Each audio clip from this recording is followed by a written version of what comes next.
All right, let's talk about something that so many of us struggle with, our metabolism.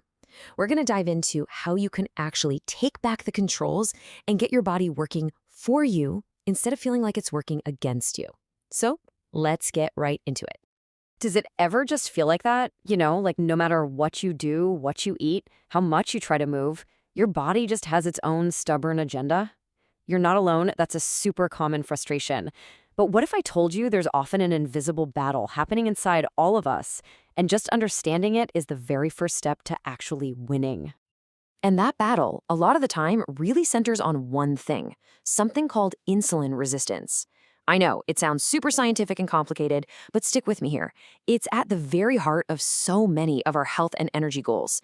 And it's actually way simpler than it sounds once you break it down.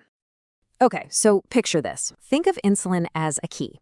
Its entire job is to unlock your body's cells to let sugar, glucose, come in and be used for energy. But with insulin resistance, that key starts to get, well, rusty. It just doesn't fit the lock as well anymore. And so the sugar can't get in, and it ends up just building up in your bloodstream instead of fueling your muscles and your brain. But here's the most important part. This isn't some permanent life sentence. And this is what I really want you to hear.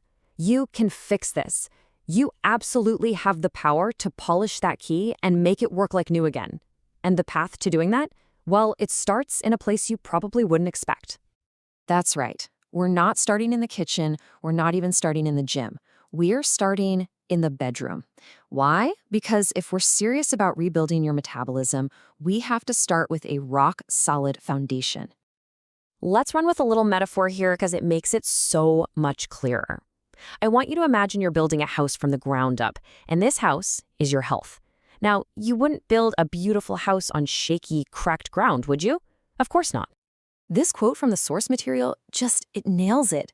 Trying to get healthy, trying to fix your diet or start an exercise plan without fixing your sleep first is exactly like building a house on a broken foundation.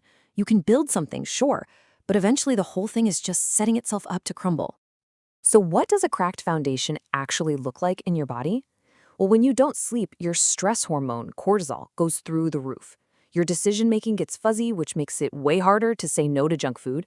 Your mood takes a nosedive, and most importantly, your body literally doesn't get the chance to rest and repair itself. So step one, before anything else, is to fix the foundation. Fix your sleep. Okay, so once that foundation is solid and secure, we can start to build the framework. And for the house of your health, the framework, the very walls and beams of the structure, is your diet. It's all about giving your body the right building materials to work with.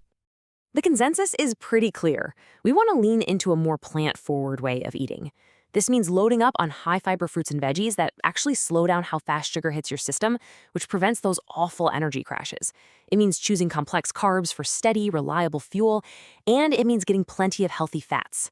At the same time, we want to start dialing back the things that make that rusty key even rustier.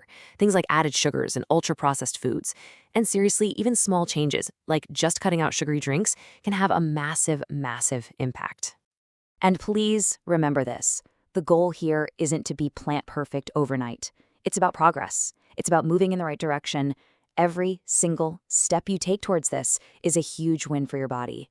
And you might just be shocked by how fast your body is waiting to respond to these better building materials. So how fast are we talking? I mean, really, when you make these changes, how quickly can you expect to feel a difference? The answer is, well, it's pretty mind-blowing. It's not a matter of months or even weeks. We're talking about a matter of days. 3 times, that's the number. 3 times. That's the kind of improvement we're talking about in just a handful of days. So what in the world does this number actually mean for you? This is just incredible. We're talking about doctors seeing people literally triple their insulin sensitivity in just 3 days. 3 days of switching to a whole food diet. That rusty key we talked about, this is like polishing it up and making it 3 times more effective at its job almost immediately. Your cells are just waiting for the right signal. They're ready to respond. So we've got our foundation poured, we've got our framework built. Now it is time to install the electrical wiring in our house, the system that actively uses all that amazing energy you're putting in. And this is exercise, but maybe not in the way you've always thought about it. For years, the main goal we were all told was to do cardio to burn calories.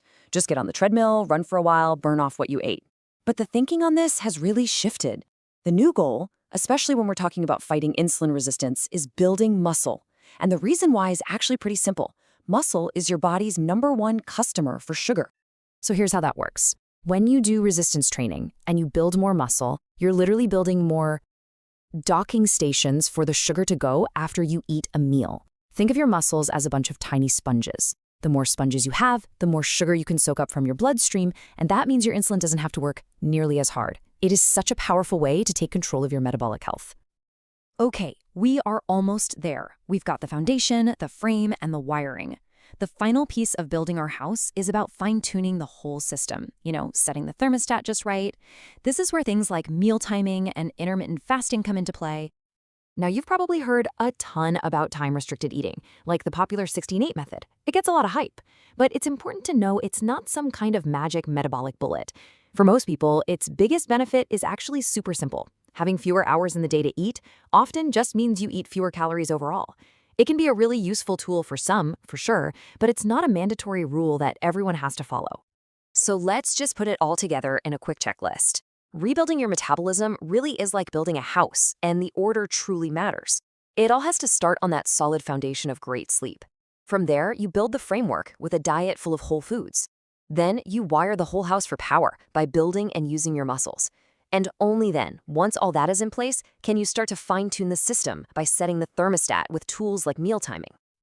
Each one of these steps gives you the power to make that rusty key work again, and to build a body that feels truly strong and full of energy. So the only real question left is, where are you going to start? What is the very first brick you're going to lay for your new house of health?